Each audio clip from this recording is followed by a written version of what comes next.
তেখেত বহি আছে, শুই আছে আৰু কান্দি আছে। মই যাওঁতে কান্দি আছিলে। দেউতা বহুত টেনশ্যনত আছে, গতিকে পৰিয়ালত আপুনি জানে আৰু যিটো পৰিস্থিতি হয় সেইটোৱে হৈ আছে। বৌ যিহেতু এতিয়া ঘৰত নাই, মাকৰ খবৰ ল'ব গৈছে, গতিকে ঘৰখনৰ পৰিৱেশ তেনেকৈ। খালি দেউতাৰ লগত মানুহৰ অলপ ভিৰ হৈছে, আমি অলপ কমাই আহিছোঁ। ভিৰটো কমালে ভাল হ'ব। ৰাতিপুৱাবৰ সময়ত জুবিন দা আহি পাবহি বুলি কৈছে, দেখা যাওক কি হয়। কিন্তু মোৰ কথাটো মই যিটো কথা কালি কৈছিলোঁ, আজিও মই সেইটোৱে কওঁ। মুখ্যমন্ত্ৰীয়ে আজি CIDৰ এনকুৱাৰী দিছে। মই ভাবোঁ যে এইটো CID নহয়, CBIৰ এনকুৱাৰী হ'ব লাগে। আৰু দুটা এনকুৱাৰী যদি আমি পাই যাওঁ, এটা CBIৰ এনকুৱাৰী আৰু আনটো হ'ল ছিংগাপুৰৰ এনকুৱাৰী, তেতিয়াহ'লে আমি অকণমান আশ্বস্ত হ'ব পাৰিম। আমাৰ যুগৰ আটাইতকৈ ডাঙৰ যিটো কণ্ঠস্বৰ, সেই কণ্ঠস্বৰটো কাৰোবাৰ ব্যৱসায়ৰ কাৰণে বা কাৰোবাৰ অৱহেলাৰ কাৰণে আমি হেৰুৱাব নোৱাৰোঁ। কথাটো চিধা। এতিয়া জুবিন দা গুচি গৈছে, আমি বেছি কথা ক'ব নোৱাৰোঁ, কিন্তু কথাটো খুব চিধা যে জুবিন দাক কাৰোবাৰ ব্যৱসায়িক স্বাৰ্থত ব্যৱহাৰ কৰি জুবিন দাৰ স্বাস্থ্যলৈ নাচাই, জুবিন দাক যতন নোলোৱাকৈ জুবিন দাক যিধৰণে অযত্ন পালিতভাৱে এৰি দিয়া হ'ল, এইটোৱে তেওঁৰ মৃত্যুৰ কাৰণ যেন আমি চবেই অনুমান কৰিছোঁ।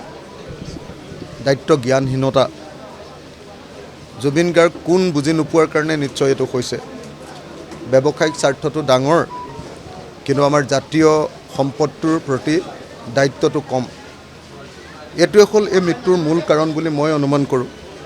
আৰু তাৰ পুংখানুপুংখ তথ্যপূৰ্ণ প্ৰমাণ আহৰণ কৰিবলৈ হ'লে অসমৰ CIDয়ে গৈ ছিংগাপুৰত কি তথ্য আহৰণ কৰিব আপোনালোকে নিজে কওক। সেইকাৰণে মই ভাবোঁ যে এই গোটেই কেছটো CBIক দিব লাগে। CBIয়ে ইণ্টাৰনেশ্যনেল যিবিলাক ইনভেষ্টিগেশ্যন এজেঞ্চি আছে, তেওঁলোকৰ সহযোগীক তদন্তটো কৰিব লাগে, তন্নকৈ তদন্তটো কৰিব লাগে আৰু ক্লিয়াৰ মাইনিউট ডিটেইলছ, সম্পূৰ্ণ কথা, জুবিন দাৰ যাবলৈ মন আছিলে নে নাই, জুবিন দাক কিয় তালৈ নিয়া হৈছিলে, জুবিন দা কাৰ লগত গৈছিলে, কি খাইছিলে, জুবিন দাক তাত কেনেকৈ সাগৰলৈ যাবলৈ পালে, কোনে সেই ডিচিশ্যন ল'লে, পৰিয়ালৰ মানুহ নথকাকৈ সাগৰলৈ এনেকৈ পঠিয়াই দিয়াটো ভাল হৈছিলে নে নাই।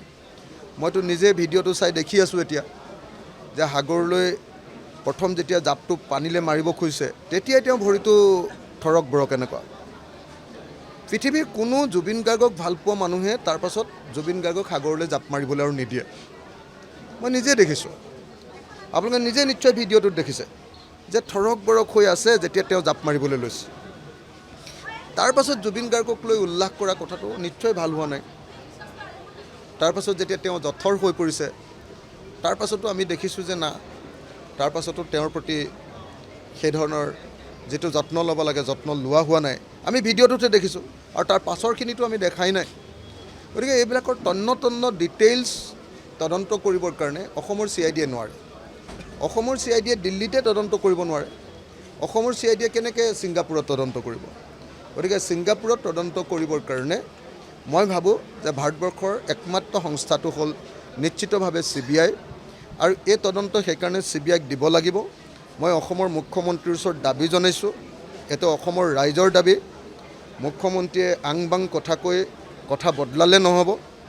একদম চাধা চিধি কথা, জুবিন দাৰ মৃত্যুৰ ৰহস্য ফাদিল কৰিবৰ কাৰণে আমাক CBIৰ তদন্ত লাগিব।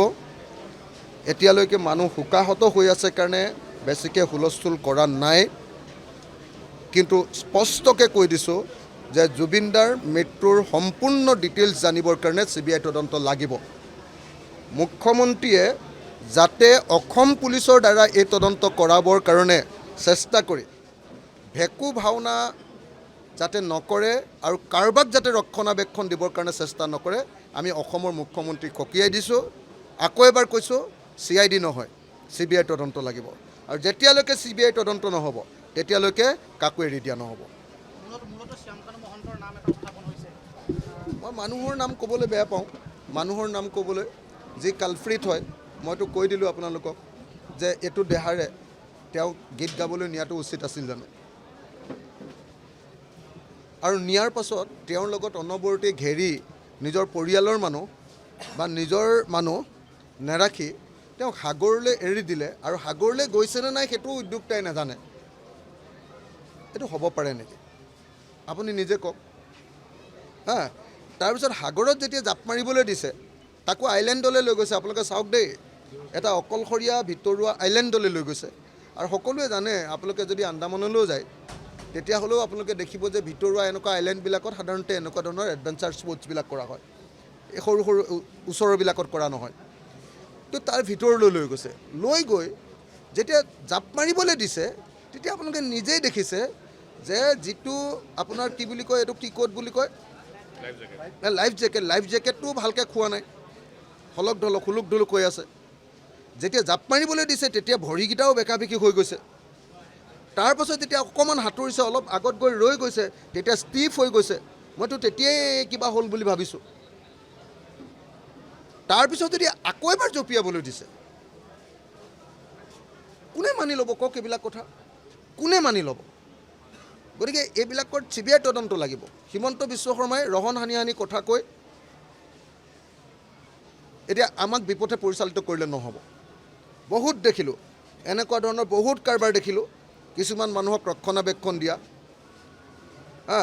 গতিকে এইটো নহ'ব আমাক CBI তদন্ত লাগিব CBI তদন্ত যিকোনো খবৰৰ বাবে যোগাযোগ কৰক 7099017330 লগতে 7099017110 নম্বৰত